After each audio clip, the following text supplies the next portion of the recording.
Hello there, welcome to yet another fitness channel. Maybe we'll just call it that because we don't actually have a name for it. Anyway, you're probably here because you watched all the videos on this side, yeah?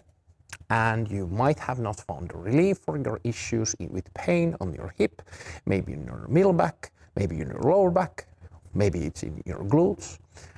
Or maybe you have found some stuff that helps, but when it comes to your sport performance, you still kind of get the pain and you can't do the optimal things.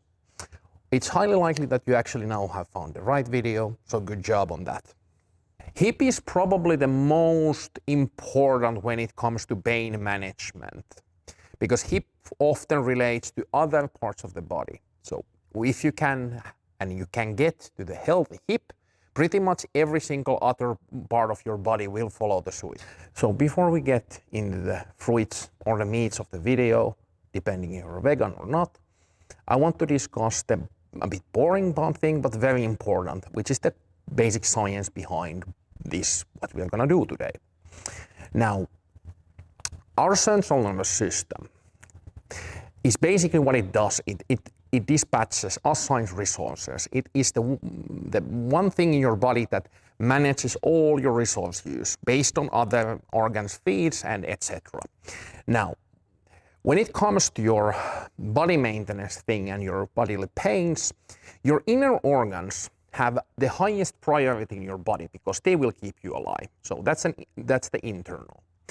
When it comes to external, they have a far less resource pool. And this is because it's more like voluntary muscle use. And we have the involuntary, which has the highest priority. Now the voluntary system, which is basically your arms, your musculature, your fascial tissues, your joints and ligaments, etc. Those things have resourced basically, so they're how much they get resources or how little they get resources based on how much you put need on them. Now, basically when you have, if you're ever gonna do a surgery and they have suggested like physical therapy quite soon after that.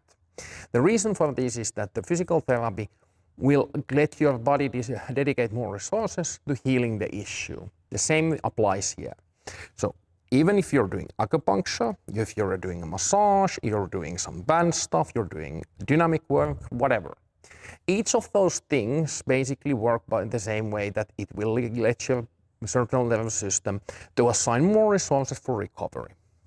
So if you have ever like worked really hard for 4, 5, 6 weeks or more, and then had a complete weeks of rest, you probably come there feeling like you haven't ever lifted anything, you're feeling really sore and maybe you're still recovering. Where if you have done a deload week, after like hard workouts, you realize that you come back refreshed and ready to go again. Same thing applies here. Other is that when you're giving your body a full rest, it will take the long route and dedicate those resources to other things. But if you give it a need, so I'll need my leg muscles, please give them more resources to recover. So if you do a light walk, whatever, you get more resources. And by using the same principles here, we are going to use the ball massage therapy to achieve recovery. So how does the science then and the actual doing come together? Well, basically what we're gonna do is we're gonna take this ball, apply into certain areas on your body where you have a pain, and then spending time on top of those, letting the tissue relax, allowing them to flush, and then after we have finished, your body will start the healing process by itself, and in some time, your body will start feeling significantly better. Let's cover the tools you need to do these exercises. You can maybe find something like this around the house. This is a quite small and bouncy, but it doesn't have much give, so it's a great tool, just a very small, and it's going to be intensive and painful.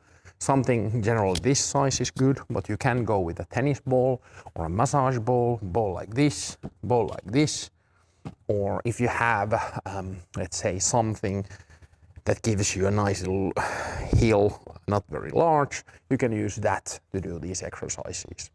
But in general, I recommend this sized ball for beginners. The softer your ground is, let's say hard floor is the best because it has less give. But if that's too intensive, you can use a fitness mat, you can use a softer ball, and you can go from there. As you get along and as you progress, your tissues get used to it and the pain gets lessened because of the repair factor, so it will get easier over time. So I want you to people take this everything with a small bit of humor, because this is gonna hurt and it hurts everybody. I've done this for years, and once I have done like a very intensive workout sessions, it tends to hurt a lot if I haven't done something. It just happens just to hurt a lot. So just take the pain with some kind of a humor and just enjoy it as weird as it sounds. Let's cover the actual doing. So what I first want to do is that, hard floor is better than a soft floor. Not that many people have soft floors. So we take this ball. Basically, the first thing is that we're going to cover is the most painful one, and it's often the most common cause for hip pain issues. So put your arm like this to support yourself. You can use both arms to support yourself, and that's actually advisable. You might have a pillow under the head because it's very intensive. And it might feel like, oh my God, I'm gonna die. Trust me, you're not gonna die. It just kind of feels like that. Remember, take it with a humor and a smile on your face. The smile is strictly unnecessary. Now, let's put it here. So you find basically a bone here. You find a bone. Now you're trying to find on your hip and soft tissue that is not a bone. Then you sit down on top of that, and this is now a hip flexor. Now, instead of rolling around like this and moving, we are just gonna stay on that spot. The reason behind this is that when you move around, your body as a safety mechanism for external pressure, it will always push back. So your muscle will always resist force coming from outside. So instead of moving around and irritating the tissue needlessly, we're just gonna lay on top of that painful spot. And as that spot starts to release, we can change spot, but have to remember this. So I have been on this spot for quite some time, and I could be here for maybe a minute or two longer if necessary. Whichever runs out the pain starts releasing, or your tolerance for pain starts to loosen up. Then, if you can't roll, you can lift your body a bit up and find the next spot, and then you just lay on top of that and start the process again. And lay on top of that a few minutes if need be. Find another spot, maybe towards your glutes, and then just lay on top of that spot until it starts to give you relief. So it basically goes like this. And since this is, of course you want to do this at the very public gym at the busiest hour, because that's the best way of doing these kind of things. You also want to curl down and make faces like, oh my God, I'm dying, and cry, but with a light smile. Now, I'm mentioning this because while it looks like to be quite easy, it can be extremely painful. Now, when your hip is basically in a great shape, you should be able to do things like this. You should be able to lay on top of the weight and the ball with no pain issues of whatsoever. A little pressure, yes, but not much pain. And eventually that's the end result. Beginning result probably looks more like crying. So we did this a few days ago because we had ended our cycle, like our powerlifting cycle. We did some good results. And thing is that a few days ago, I didn't look this happy when I was doing this, so yeah. Another this spot is quite close to your glute down here. Now, hopefully, we'll get some picture where I have drawn by my little big tiny hands, or somebody else has drawn dots on the spots you want to open. But this is what you need to understand. Basically, every single soft tissue in your body, except the obvious one for your commentators, are basically the ones you can manipulate this. So try things out. So you don't, if you don't want to wait for the leg part or your back part or whatever, you can basically experiment this on other parts of your body too. So, next spot. Now, and then we have even spots in here. So, how we're gonna cover those is that just we go on top of the ball like this, find that spot, then just lay on top of that. And take some minutes, take some time to relax there. And make yourself comfortable, you know? So how often you should repeat this? That's gonna pop up eventually, and you can see my belly. You should take, like with an exercise, you should probably not do the same thing the next day. Change the body parts, maybe have a few days in between. And as you're beginning, try to have like as much as little as pain when you're doing the next session. So just roll around, find painful spots in my hip. And this is how it goes. Now, part of this pain issue, it actually goes through your side in here. Now, you have to be extremely careful when opening. Maybe a foam roller would be an actually better tool for this. So what you do is you go in with your side, with your basically your abs on the ball, quite low here, and then you roll a bit forward, roll your back until you find a spot that hurts a lot. And then you just stay on top of that spot. Now, do not move quickly off the spot, because if this thing cramps, you will feel it for weeks, or at least a week. And then you go back once it kind of helps. The ball moves higher on your body, and then the same thing goes. And then you just relax on top of this. We did this also a few days ago, so my face would look completely different. It looked like this. So now I'm just fine, looking at the flowers, and in this actually thing I'm actually looking at this, like the ceiling lamps. They're squares. And where you stop basically in the middle of your body. It usually gets the most intensive there. And then you just rest there. Very important thing also is that when you are, I'm gonna go back a bit. When you are at your hip here, you have hip flexion basically, and you're resting on top of that. It could radiate pain in your lower, like legs, down to your toes. The reason for this is that your spine, basically every, like from L1, it's L5, I think, yeah. From L1 to L5, everything basically connects to your lower body. And those nerves go through the same pathways, some of them, as we are pressuring on.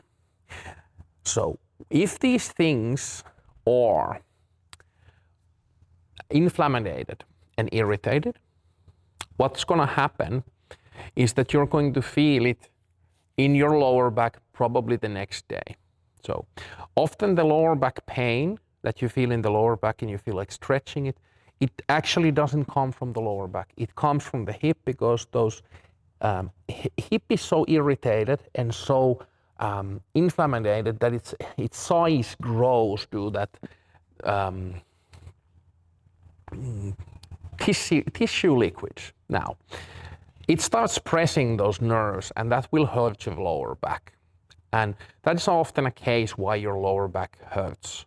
So you probably notice after a few weeks that your lower back pains will be significantly less than they could be right now. Another very important thing about muscles and stuff is that our muscles don't have pain nerves. Our muscles have pressure nerves. And it's important to understand that when you have DOMs, when you have liquids in there, when you have pain, that always indicates that there is a pressure on that tissue. If you haven't like torn that tissue somehow. And in that case too, you have that, pressure because it's healing. So this is how it goes. You just choose a different spot, spend time on that, and go along. Now, I'll show you some spots if we don't manage to make a picture with most spots. So everything from here, these spots, everything here, fair game, as long as it's not above.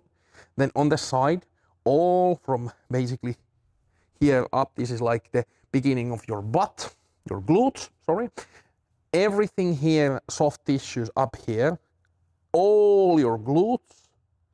You shouldn't really do much here.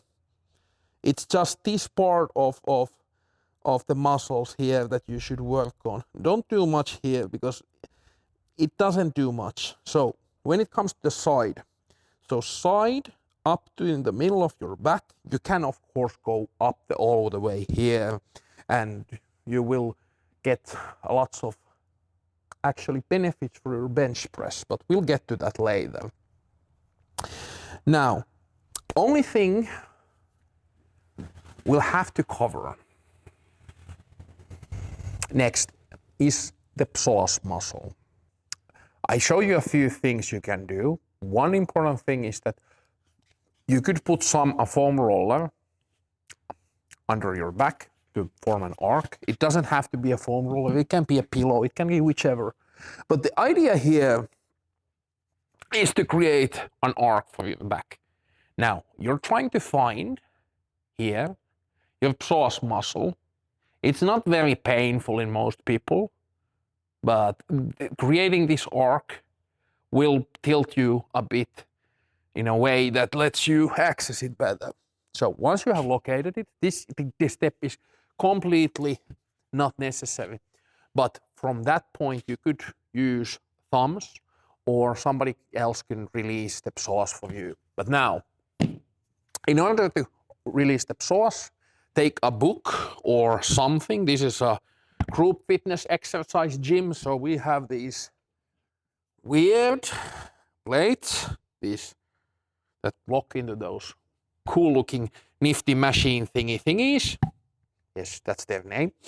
And so this is a rubber and this is a rubber, so we're using this. So we are creating a leverage. And the reason for that is that in order to access this, it needs to be a bit uplifted. If it would be directly on the floor, what would happen here is that we wouldn't be able to tap those muscles. Now, so putting it here, and then I'll find my psoas muscle, put pressure there. So what you kind of want to avoid here, the only thing you want to really avoid here is that if you find sausage-like things, they are your guts. Do not squeeze them. Then you're going to have a very unpleasant few weeks, days after that. But basically, no gut should be around the area where your psoas is. And just apply pressure gently to the psoas muscle. And some people, like me, can actually access it. When it's a bit higher, it's a bit better for when it's closer to your navel.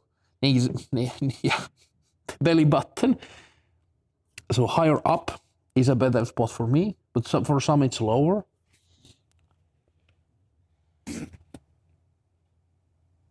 So that's basically it. You just lay on top of that, give it some pressure, and once it doesn't, maybe you don't feel a release by itself, but when you're doing that, it over time gets less painful and helps.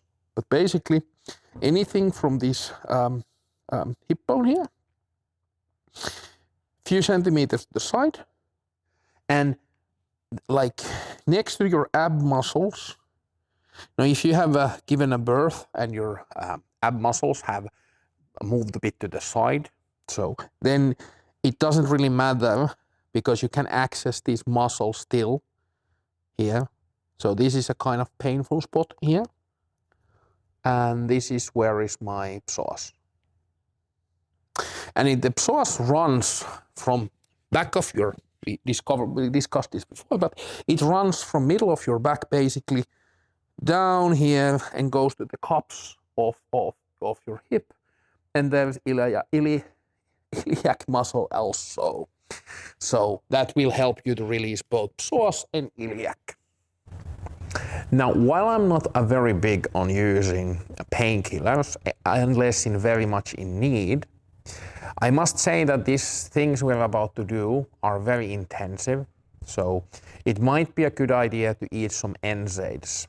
Now, that comes from word non-steroidal anti-inflammatory medicine.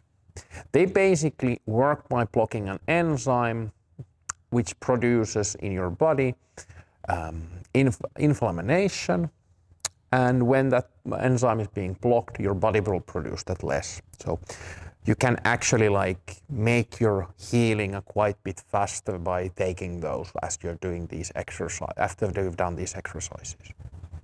Let's cover expectations. So the immediate expectations are that you will get some relief from these exercises in a few days, maybe even after one session. Another expectation is that you will probably feel quite sore as your body is doing the healing. Now, on the longer scale, a few weeks scale, you will definitely feel much better. And at some point you might feel a bit desperation because it feels like, oh, these things are never coming off. But trust me, they will eventually start relaxing and you will get from the state you're currently in the state where you want to be. Now, in a very, very long time, expectations are that you should be able to, let's say like this, that they will not get stuck as easily. And those tissues will get used to these manipulations, so they will also release much easier. So they will not even get easily into the state they were before, because they kind of have this knowledge how to unlock themselves. So in order to get best results out of your workout regimen, have these weeks when you also do with, let's say, deload. You would do like stretching, but incorporate also the balls on those tissues that you have the most issues. So when you come back refreshed, hopefully after that rest week, you will have significantly higher sports performance. Now, if we manage with our video magic skills, there should come now, pop, a picture, anatomical picture of the hip. You probably looked it long enough. Now, I want you to see it because you can think the area as maybe as a chain or an axle. It doesn't really matter.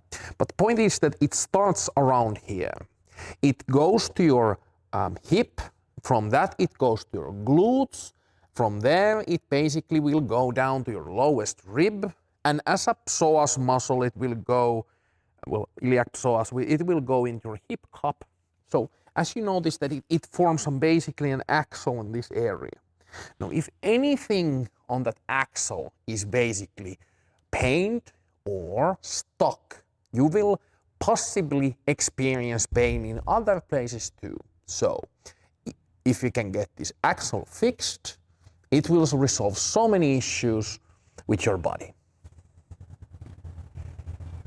A quick recap. You need a ball. You find any tissue in your body, any soft tissue, and this video specifies the hip areas, and those are the most ones that give you most bang for your buck and often the most sports performance. But we have really good stuff coming with the shoulder rotator stuff and with rotator pains too. Now, so you take the spot, you hang on the spot by changing your leg position or your body position or the amount of pressure. You can manipulate the stimulation. So you might find that some spot that doesn't hurt. By lifting your leg, you can open it more, creating more opening there, and then you will get better stimulation. You don't get off the ball quickly. You spend time, either that you run out of the three things. Either you are run out of choice on staying on that pain. Second is that it releases. And third one is that you just spend some time, chosen amount of time, and repeat it more often. And this is pretty much everything that's about this topic. But explore. Explore your hip, explore your glutes, try things out. Everything that's not a bone is a fair game. Test things out, try things out, and learn. And you'll find that the difficult release that you have been looking for isn't actually that difficult. It's a bit, painful, but it's there. Tell me what you thought about the video in the comments below. They should be showing unless you're nasty, and then I will disable them and cry myself to sleep.